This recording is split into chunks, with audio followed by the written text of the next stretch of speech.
Before we get into the meat of it, I would like to just take you back and share that, I'm not an election expert. I'm not a legal expert or political science expert. I became interested in this reporting because in the past few years, there have been some elections where the results have been quite shocking. And in the conversation after voting, in the conversation after Election Day, I kept hearing questions about who was voting, who was participating. I'm British and American, so this started for me with the Brexit vote in the summer of 2016. And I kept hearing people say, well, people in London didn't vote, young people didn't vote. Then there was the 2016 election, and there was more conversation about turnout and who voted and not. 2018, the midterms, another conversation, especially in the state of Georgia, about different obstacles to voting. And so when 2020 came around, I knew that what I wanted to think about was not just the results, not just who is going to win this election, but how is it going to all work? And that's really where this reporting started. And I'm sure you're thinking, this is supposed to be an underreported story. Everyone is talking about how elections work now. In this presentation, I'm going to have to take you back in time a little bit to February when I first started working with the Pulitzer Center and first started doing these stories during the Democratic primary, when the conversation on absentee ballots and voter suppression was not quite as part of the discourse as it is today. And before I get into that as well, I'm going to break a presentation rule. I'm going to tell you straight away the biggest thing that we should all be thinking about, and I hope you can think about too as I share this presentation, and that's everything I'm going to share with you. These are decisions. These have been choices made by people, some elected, some not, some appointed, some elected by the people we elected, and nothing is set in stone. All of these rules and everything I'm going to share with you are things that have been decided and can also change in the future. And I think that's really important to remember, especially when we think about things that can prevent people from voting. So with that, I'm just going to start this screen share. And here we go. Oh, sorry, present. Here we go. So my series of stories with the Pulitzer Center is called Battle to the Ballot Box. And that's also available online all in one place. And so, as I said, I'm going to take you back to February where my reporting started. I traveled to South Carolina, Alabama, Missouri, then continued the work looking at Wisconsin, New York, New Jersey, as the primaries went on. And a lot has changed since I first started this reporting. But what I have found is that the obstacles that can prevent people from voting have remained the same, even though we're having more conversations about voting and procedures. The barriers are still very much the same as when I first started this reporting at the beginning of the year. So there are really two ways to vote, and I'm sure you've been hearing a lot about this now. The first way I'm going to talk about is in-person voting, and that can be in-person absentee or early voting, as it's called in some states, or voting on Election Day. And one of the first barriers I found that's pretty common across the United States is the challenge of a voter ID. And so, Hannah, we have a quick poll question. I'd like to know, how many people, how many people you think, what percentage in the country, when they live in a state with a voter ID, do not have access to the kind of ID that's required. And so in the states that I went to, there were voter IDs required, but they're required in many states across the country. And what's interesting is the kind of IDs that are accepted and that are not. So in a state like Texas, for example, you can use your gun license as your voter ID, but you can't use a university or student ID. And so there's lots of little nuances, and it really depends on which state you're in, what requirements you need to meet. And then, of course, there are states with no IDs.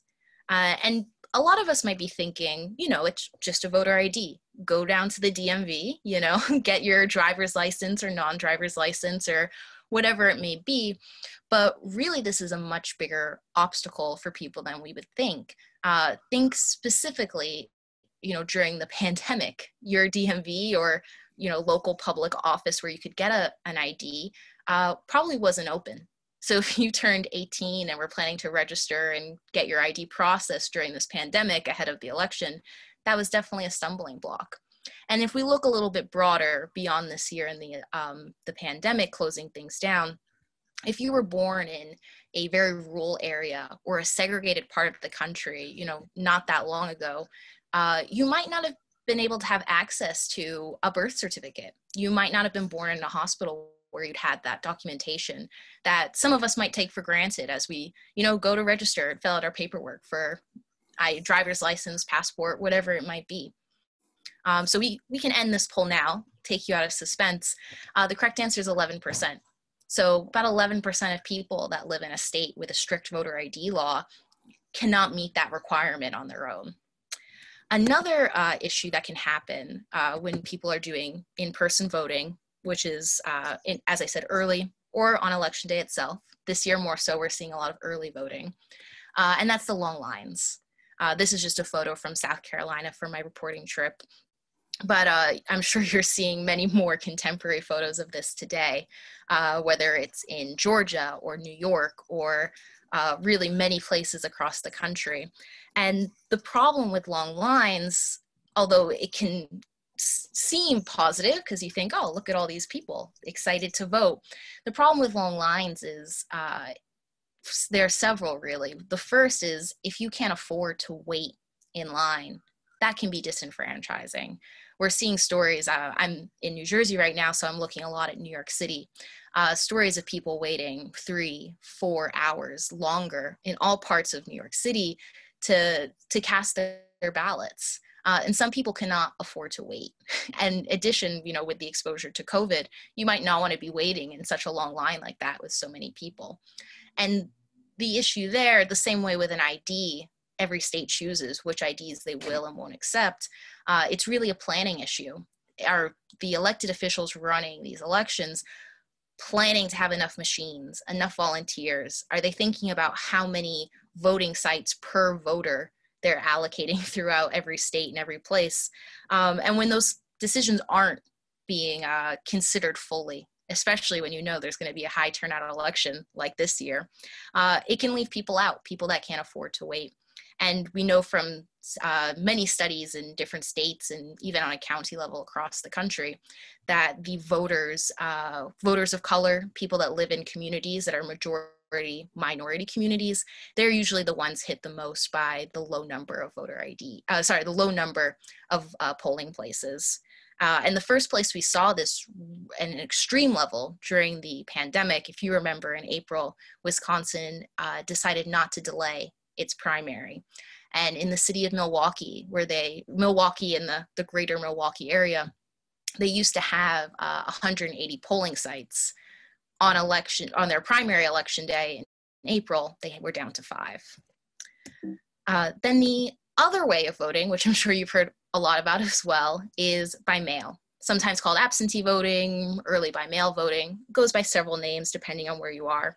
And my fun fact about this, I learned through my research, is absentee voting actually started during the Civil War. So it's been around for quite some time. And depending on where you live, you probably have a different kind of familiarity with voting by mail. Where I am in New Jersey, they've decided to go to an all vote by mail election.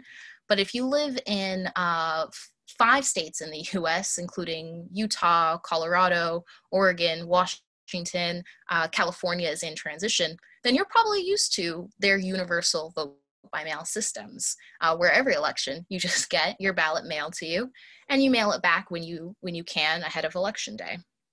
But that's not the case in every state. And the woman who really walked me through the system was a woman named Dr. Brenda C. Williams. She's in Sumter, South Carolina. She's there on the left-hand side of this photo. And that's her with someone that she helped vote by mail when I was there in February, named Queen Kennedy. And in South Carolina, as in several other states, there is a checklist that you need to reach before your vote gets counted. So the first step, obviously, they mail you this ballot after you request it. In South Carolina, you have to meet one of, I believe it's 19 pre-approved excuses as to why you can't go vote on election day or vote in person. That can be anything from I have to work, or I'll be out of state, or I'm over 65, things like that. But you need to, give an excuse. You can't just say, I'd like to vote by mail. And we found out this year in some states, an international pandemic was not a pre-approved excuse. It hadn't made it onto that list yet. But once you do get your ballot, there are several steps, this checklist, before it can be counted. The first is, you get your ballot, fill it out, you put it in one envelope. On that envelope, the voter has to sign it. That's what Queen Kennedy is doing here on the left-hand side. She's signing that outside of her first envelope. Then you put it in a second envelope, which all signed, and you need a witness. So Dr. Williams here is acting as Queen Kennedy's witness, looking at her, observing her vote. And then Dr. Williams, she signs, prints her name, and puts her address on Queen Kennedy's ballot. And if you're missing any of these components, so your signature, your witness's signature, your witness's address, your vote's not counted. And, you can imagine during a pandemic, if you are living alone, if you're self-isolating, and you live in a state with this witness requirement, it could be a major obstacle, to say the least. And so that is what I learned from Dr. Williams. And then I learned even further, depending on what state you're in, when you have these kinds of requirements, some states will contact you and say, you're missing, your witness signature. Is it possible you can remedy this? And other states do not contact you at all. Other states, you drop your ballot off and it's unclear what your next step is. You'd have to call and find out on your own. So depending on where you live, as I keep saying, because the US, even though it's one country, there's really about 50 different systems, 50 plus DC.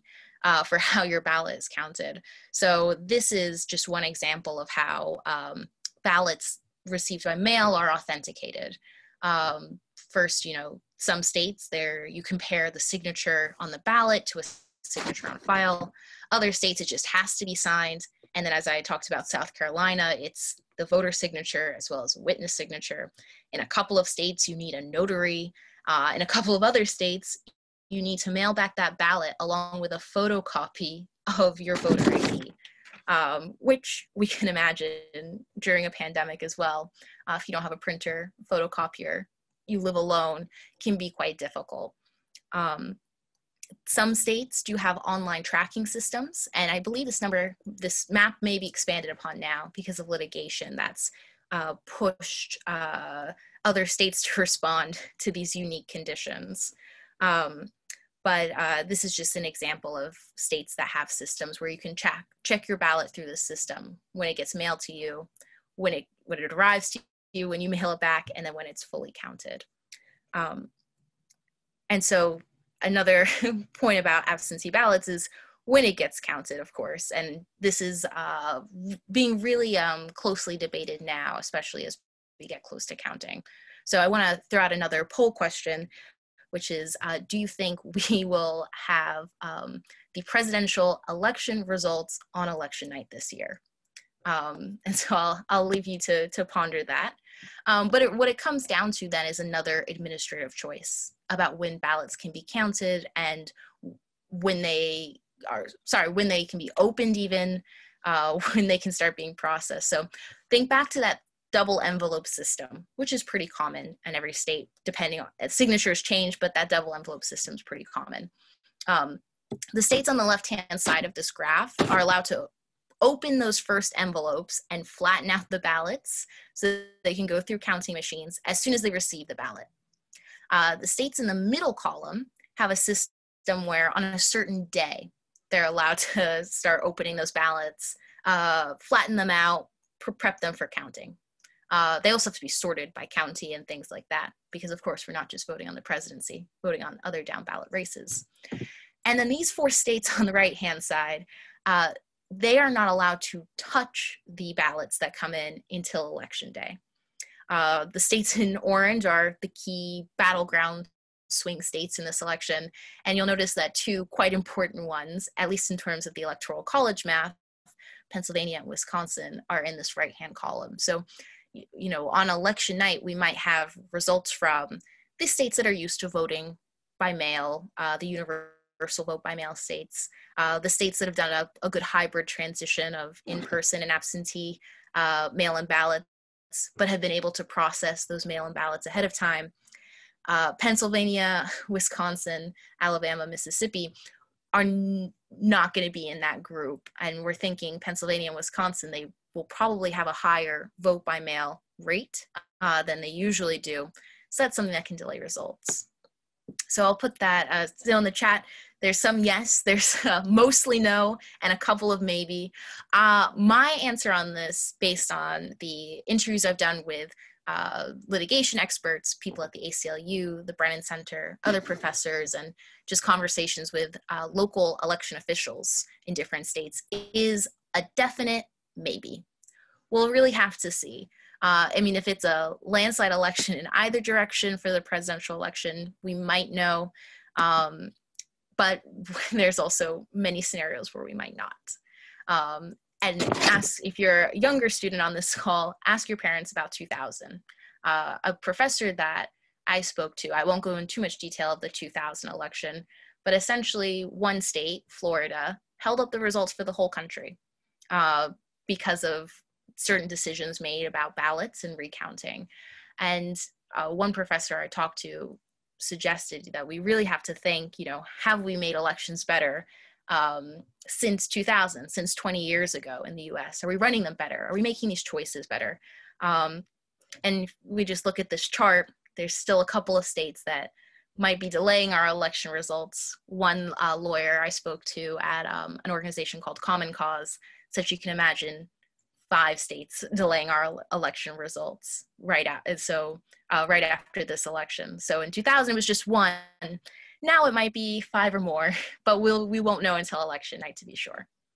And so I want to end by talking about what you can do, what you as students can do, especially if you're under 18 and cannot, you know, just go and vote yet. And there's a lot you can do, and I think these action items are really important. So you can feel like you're part of the process. Voting is just one part of it, but there's so much more. So the first thing you can do is learn the laws where you live. Because as I keep saying, it's different in every state.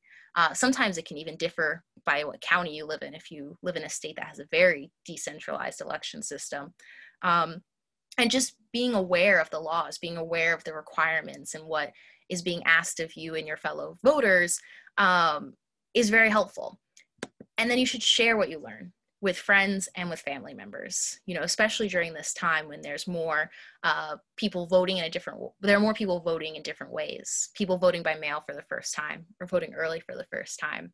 And that is a really helpful thing you can do, even if you can't vote yourself, sharing what you know with friends and family. Another one is volunteer. There are some age requirements on this depending on what state you're in, but if you can, volunteer to be a poll worker, volunteer to help out on election day, or even volunteer on a less official basis. If you live in one of these places with really long lines and you're able to, you know, help people out with water, or I've been seeing in New York City food trucks going by and handing out food, and there's another truck somewhere in Philadelphia that was playing music and trying to make it a fun kind of party atmosphere to wait in line to vote, and all that's really helpful. And you know, as I said, the long lines are not a net positive, but people's determination and patience to cast their ballot, I find to be positive, at least in that small part of it. Another thing is, if you live in one of these states where, you know, a South Carolina, where there's this checklist of, you know, signatures needed for voters, witnesses, a witness address, or even one of those states where you need a notary and to photocopy your ID and mail it off. If you don't like those laws, if you disagree with them, if you are comparing your state to a state where it's a little easier to vote, call your local representative. Find out who's on your local board of elections. Find out who represents you in your state assembly or your, you know, state senate. and let them know, that you care and you're thinking about election laws. Let them know what you think and the research you've done.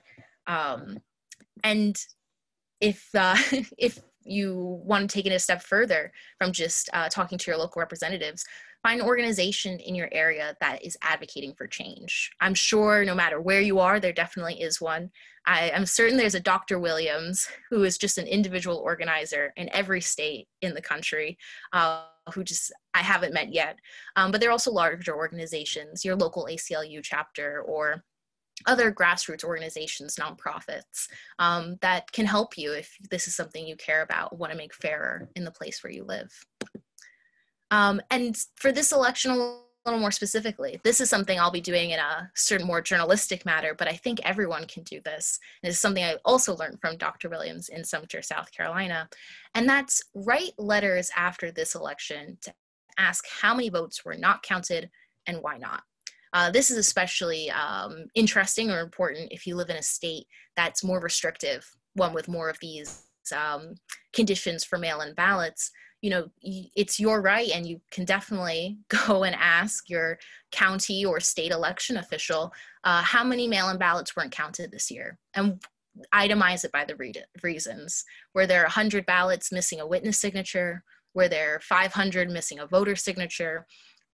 And you can also find out how many of those voters were reached out to and told your vote didn't count, and how many were given the opportunity to fix whatever mistake it was and get it to count.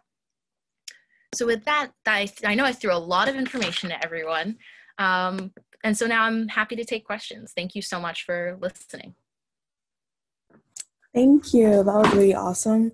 We have a couple questions coming in. Let me look at the chat first. Pertaining to your presentation, there are some people that ask, like, why do you need a witness to help you vote? Or why, what's the other question? Why do you need excuse? Yes. Well, as I gave it all away in the beginning, these are decisions. So why someone within the state government, probably multiple people, passed a law saying that we would like this to be necessary. There are different reasons for laws being passed. Sometimes you'll hear about election security. Sometimes you'll hear about wanting to better verify ballots and things like that. But these are decisions that have been made. And if we can see that any decision, the voter ID is the easiest one to think of. We can see if a decision is being unfair, especially unfair to a certain group based on race or even place where they live. Then we can challenge that. We can say, maybe this wasn't a good idea. It's always a balance between the reasons given, which are often security, and access. We got to balance security and access with every voting law. That's a lot less cynical than what I would have said. So there's somebody, Katharina said, to many Europeans, the American election system is quite baffling and seen as pretty undemocratic. So what do you think are the greatest obstacles to reform and for a more representative system?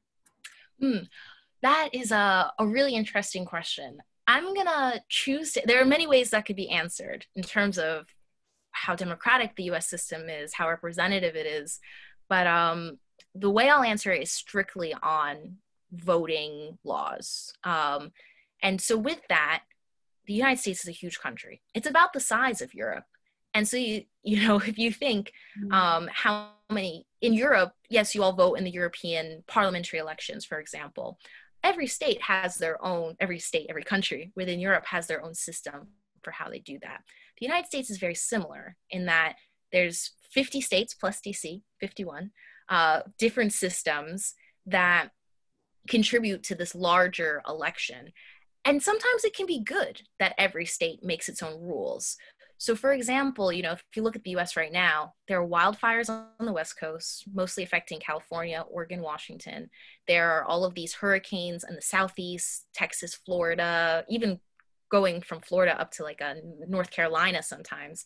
These states, knowing their conditions, can plan for these kinds of issues, and they can adjust their laws to better fit their state, other states to especially in the center of the country and closer to the West Coast, have very large indigenous people populations, Native American populations. Mm-hmm. And they also vote differently. They don't have addresses the way like a New York City address would to get their regular mail-in ballot. They rely a little more heavily on the postal system and drop boxes.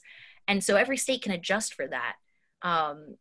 Of course, every state then can make mistakes in their own unique way, but there can be positives to having this very decentralized system, considering how huge and different every state in the U.S. is. Mm-hmm. Playing into that, someone asked, doesn't the difficulties with voting and people not being able to vote weaken the democracy in the U.S.? Is it really a democracy in the U.S. then, if, you know? Yes. My non-academic answer is yes. I think when you have a system that can leave people out, whether it's intentional or accidental, it weakens that democracy. And that's really been a struggle for the United States for its whole history.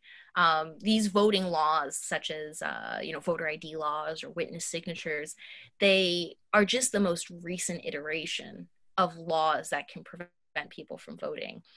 During the Jim Crow era, there were laws when you went to the ballot box, literacy tests, other examinations before you were allowed to vote that targeted minorities, targeted Black people, tried to stop them from voting. We know now from other studies too that lynchings were used in the United States as a way to discourage Black people from voting. I mean, that's not a law, but that was used regularly in the US. And we can see even today in areas where there were more lynchings in the 20th century, the current registration of eligible Black voters, so people eligible to vote that are Black, are not registered. It's lower than in places where there were less lynchings, just because of that history in the United States. We're still living with it. And so, yes, but it's not a new struggle. And we've made so many advances if you just look at US history. And so that has to be remembered as well. Okay. Bobby Kennedy is asking, how can we make this type of conversation about like voting, election laws, part of the frequent conversation and not just happening every 4 years or 2 years? Yes, that's a really excellent question. And it's really I find a little humor in it now because, as I said, I took this story idea to the Pulitzer Center in February or January, February. And I said, I want to report on, mechanics of democracy, difficulties with voter ID laws, difficulties in the absentee voting system. It's this underreported story. No one's really talking about it yet in the primary, but it's so competitive and so close. And what's interesting too is no matter how important the election is, every state uses the same procedures. So you can, look at a really local primary or even statewide race, and those are the same rules used for the presidency. Usually, coronavirus has changed that asterisk a little bit, but how can we make it more important? I think just paying attention to it. There's many people that only vote every 4 years in the United States. It's not quite the habit of, all right, school board, state race, primaries, then presidential, where it can be many years. And states like Virginia, they have elections every November. They never have a year off. So, you can see in a state like Virginia where they do vote every year, it dips off. Their presidential election turnout is much higher than their quote unquote off year election turnout. And so it's kind of like making voting a habit and making it more part of our civic lives is what's going to bring the conversation up. That's very interesting. Arthur is also asking, so your suggestions are for changes to state laws, but they thought that Nancy Pelosi in the House of Representatives passed a H.R. 1 bill, I believe, which mandates the federal government to enforce more fairness in elections. Any thoughts on that? Yes, absolutely. And this is something I've thought about for quite a while, and we'll be thinking about after this election. So the reason I focus on state laws are because that's the most immediate battleground for these issues. And when we talk about something like a voter ID law, for example, that's passed at the state level. So that's where I'm hitting it that way. It's a little bit rare in the United States for us to pass some sort of federal law on voting. And I briefly brought up the 2000 election because after the Florida incident, what happened was Congress passed the Help America Vote Act, which still distributes money to states today to help run their elections. At the time, it bought a lot of machines and just increased budgets so people could hire more volunteers, things like that. But I'm not aware of anything that's been passed since that's been as large and as sweeping as the Help America Vote Act, which was 20-ish years ago, a little bit less than 20 years ago, passed right after that election. So in terms of the federal government response, people are talking about it. There are suggestions. Senator Kamala Harris as well in April submitted a proposal in the Senate, a bill, to kind of create a floor for voting procedures in the United States. That's how I would think of it, kind of like a minimum wage of voting accessibility. It hasn't been passed. I don't even think it's been taken up, but there are conversations about it. But that would be more of a bigger systemic way to address the problem in the US, whereas these issues we're facing now, the battleground's been on the state level. Okay. Amira asked, do Democratic and Republican voters have the same difficulties casting their vote, or does one get affected? Could like unequal voting opportunity? Oh yeah, that's a really great question. There's probably a couple ways to answer this. So the first is what you're probably expecting, and that's broadly speaking, where have we seen the most restrictive laws? It's been the laws that have been implemented by Republican-run states. But my flip side to that is look at a state like New York right now. All I've seen this weekend are videos of people waiting for hours and hours in line in New York to vote. That's quite a blue state with a lot of blue state voters. So there's that. I don't think it really breaks down too much red state, blue state, Democrats or Republicans. But what I will say is in terms of other more specific laws like signature matching or where we see long lines, we know that voters of color are more likely to be affected by those laws and those requirements, and voters of color are more likely to be Democratic. So Milwaukee, Wisconsin is a good example. During the April primary, they were down. I don't know how that happened exactly. I mean, I know how it happened. I can't quite fathom it, going from 180 polling places down to 5 for a primary election. And they weren't just voting on the presidential primary. They had some state Supreme Court seats, some school boards. Like it was a pretty full ballot. And they went down to 5. And in Milwaukee, that's where about 90% of the Black population in Wisconsin lives. So did that affect Democratic voters more than Republicans? Yes. Across the board, a little harder to generalize. You can find examples of it affecting both, I think. Wow. I'm going to look up that. Yeah.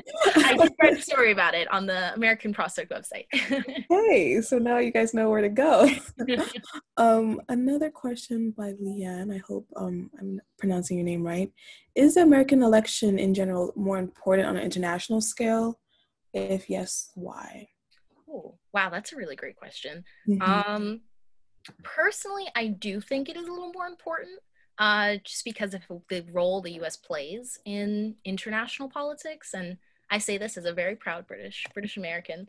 I think U.S. might be more important. Just, think of its role in the UN, G7, in multiple summits. The U.S. pulled out of the Paris Climate Agreement, and that was international news. U.S. is one country that makes up, I believe it's 15% of world emissions. They're not the biggest contributor, maybe per capita, but they're just 15% of that almost all the whole world agreement, multiple country agreement, but that was international news. So the U.S. election, yeah, it probably is very important on the international scale, excuse me. In the summer of 2016, I was, so just before the US election in November, I was studying abroad in Italy, and my Italian friends there said they wanted to ask for half a vote in the US election, just because the US is so important politics-wise in the world. They were joking, of course, but, that's, in the world it's viewed that way, and probably with good reason. I mean, there are other countries that are very, very important, and the European Union as a whole also very important. But maybe, definitely maybe. Speaking on like who deserves to vote, what are your opinions on Puerto Rico, which is a U.S. territory, being prohibited from voting in the U.S. elections? That's a really great question, and I will let slip. I actually am, so I'm going to South Carolina to follow this election. My pitch to my editor firstly was to go to Puerto Rico. I am fascinated by how they vote there, in particular because you're totally correct. They don't vote in the presidential general election, but they vote in both party primaries. I I don't know exactly what to make of it. And there are a lot of questions about Puerto Rico becoming a state and kind of clearing up that confusion through statehood, which people are saying it's a possibility, but the referendum should be decided by the people of Puerto Rico. So I think it's very interesting. I don't have a cut or dry answer for you there. I'm just fascinated, and I'm excited to see what happens with their election this November. They're not voting on the presidency, of course, but their governor and many other island representative positions are up. So they're going to have a full election. Their primary in August did not run smoothly. And I think it's something, even though they're not voting on the presidential election, anyone in the United States should be paying attention to and, you know, considering. They probably won't be on the major news networks if you're watching, election night, but keep your eye out for them, and we'll see what happens. Okay. Tariq asks, what is the politically correct way to stay neutral? As a reporter, is that how the question is? I believe so. Probably. Okay. Politically correct. Well, I'll just talk about being neutral. I'm not sure what politically correct neutral is, but neutral. You want professional is, I guess, what you're trying to get at, maybe. Being professional and neutral as a journalist. Christiane Amanpour said at one of her public speeches that the most important thing as a journalist, she said this 2016, 2017, I believe. So you can look up the speech. She said the most important thing is not being neutral, it's being truthful. And that is really what guides me. Neutral sounds like give equal time to both sides. If 98% of scientists say climate change is real and 2% say it's not, neutral is they're both 50-50. But being truthful changes that equilibrium. And in a way, when I report, and voting, absentee ballots weren't that political when I started reporting on it, they're a little bit more so now. When I think about what I'm writing, who I'm interviewing, what I'm saying, when I'm guided by being truthful, when I'm guided on what is the truth, and yes, there might be, varying degrees of who's more right, who's less right. As I was saying before, security versus access, that's all part of the conversation. But I'm never thinking, I need to talk to one person that wants, universal vote by mail and that kind of thing, and someone else that's saying we need to purge the voter rolls, because that's not the balance. The balance is what is the truth. So that's what I got, and I definitely recommend you look up that speech. If you just search Christiane Amanpour's name, truthful, not neutral, I'm sure you'll find it, and that's how I think of it. Eric is asking, do you think there's a party that will benefit most from mail-in voting? Oh, no. And I hear this a lot. It's very fascinating, and I've heard each side argue it. It can be better for Democrats and this and that. I don't think so. I don't think there's no data that shows it, and I haven't seen anything contemporaneously, anything right now that's showing it. And that's just because what we know from voter turnout is older people vote. They just statistically, they vote. People our age do not vote. And, what's the group of people most susceptible to the most severe symptoms of the coronavirus? It's also older people. So my first instinct when people were talking about expanding access to vote by mail and access to the ballot a little more broadly was that, oh, this will be great for all the old people that vote regularly all the time. And we know that group disproportionately, or not disproportionately, mostly votes Republican. So, but then you heard the argument, the inverse, you expand access, it's going to help the Democrats. What we know from the data, past elections and so far, it's pretty much equal. It doesn't help any party either way. That's good to know. Jacob Frost, I think this is playing into the electoral vote. What do you think about raising how much the vote is worth depending on the population? So a more dense population, I guess, would be more valuable than less. Or is that like for the electoral college? Probably, right? Probably. I mean, that's kind of like, that's a conversation that most people tend to. Yes. I don't really have an opinion on that. I haven't thought of that before, but what I'll say is something I'll be thinking about post this election. The professor I spoke to about 2020 versus 2000, do we have better election rules, and do we have a better democracy now than 20 years ago? He really stressed for me, we have a right now issue. We have an urgent 2020 election we got to handle. After this election, let's have the larger conversation. Are we doing better? And I think the Electoral College will probably be subject to that conversation. I don't know what the solutions are exactly. One thing I have read and seen a little bit about, especially more recently, is there's a pact between a certain number of states. I can't remember how many are in it now, but the states are trying to get the states each have their electoral college number. They're trying to get a collection of states that equal 270 electoral college votes. And they're trying to get them all to agree that they will give their electoral college votes to whoever wins the popular vote. So in a way, the electoral college would still exist. You wouldn't have to do a constitutional amendment or anything like that, but it would make the popular vote more important, which it wouldn't change the weight of people's votes or anything like that. It would just go to the popular vote. They don't have enough states to equal 270 electoral college votes yet, but that's something that is being talked about more, and that kind of goes down to, yeah, this is a federal election, but that issue's on a state level. Find out if your state is in that pact, if that's something you're interested in or want them to be in, write letters, organize around that.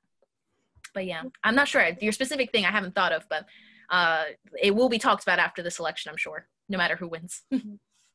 It seems like we've run out of time for Q&A. There are some amazing questions, and I'm sorry that we are not able to get to all of them.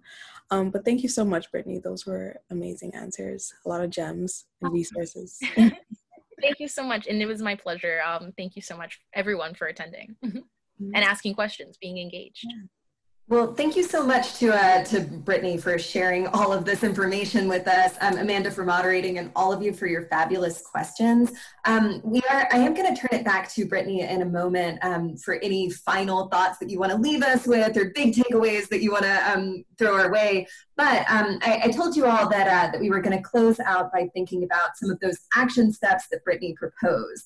And I would love to just make space in our chat right now to share with everybody here as a gift for our guest, but also as a motivator for us moving forward. What's something from this presentation that's sticking with you? And that might be something new that you learned today about elections, but it also might be an action step that you heard about or thinking about for yourself and taking as you're considering what to do with this information. So keep that in mind and type that into the chat. Share that for our guest, for each other, and for yourself as a motivator moving forward.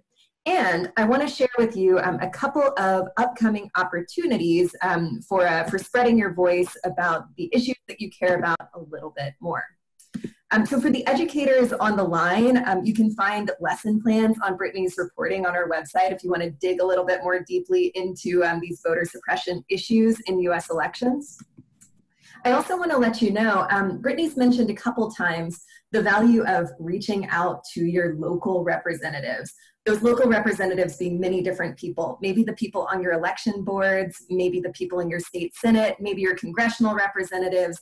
There are many different people who are accountable to you, whether you're of voting age or not yet, who are here to listen to you, are supposed to listen to you, and that's their entire job.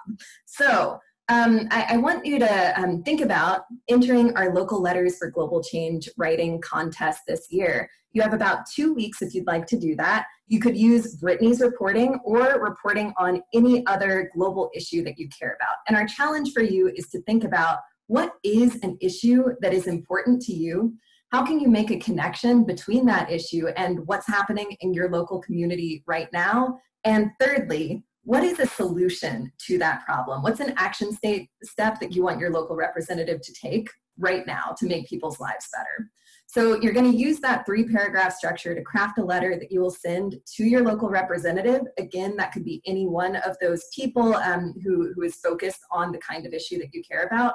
And you'll also send it into the Pulitzer Center. You could win $100 for your class. You could also be published and featured on the Pulitzer Center website. So not only will your representative or their office be reading this letter, but you'll also potentially have the ability to reach a much wider audience as well and spread the word about the things that you care about. This is one of my favorite things at the Pulitzer Center every year. I can promise you that if you do send in your letter, that it will be read by at least 2 members of our staff. And I love learning about what it is that matters to students all over the world, and what solutions you have found for the problems facing our communities. So we'll make sure that this presentation is available to you, and you can find all the information you need about this contest at pulitzercenter.org/local letters. Couple other things upcoming, especially for educators on the line. For those of you who might be interested in digging in a little bit more deeply to some of the issues of racial injustice that Brittany brought up today, we'll be holding some webinars for educators about the 1619 Project, a project of the New York Times Magazine to address the legacy of slavery and its contemporary ramifications in the United States, and how to use that project in classrooms. So we have a webinar on that upcoming on November 5th. And also a second webinar about that project and its specific application in St. Louis public schools on November 17th as well. So we hope to see you back for some of these events soon. And before we close out together, I just want to ask Brittany if there's anything that you want to share with folks to close us out that you want us to have in mind. Well, just want to say thank you so much for attending and for the excellent questions. And I want to close by saying, I know I gave a lot of information, a lot of details, and it can feel complicated, but as I tried to stress in the very beginning, these are all choices made by people. Nothing is set in stone. So as you're exploring and as you're thinking about the area where you live and your voting laws, know that there are people you can reach out to, people that are accountable to you, your representatives, or even non-electoral organizing groups and things like that. If you want to see change, it's definitely possible. I gave a lot of information, a lot of details, but it's also within your power to get engaged and change, and however you want it to be. Love that, Brittany, and I think that's a great place to leave it today. So once again, thank you so much for being here, and hope that you'll take that energy and that inspiration that I'm getting from Brittany, take it forward into the world in your electoral processes, but also year-round, whatever it is that you care about making change in your communities. So thank you again, hoping that you all take care this week and hereafter, and we hope to see you again soon. Bye, everyone.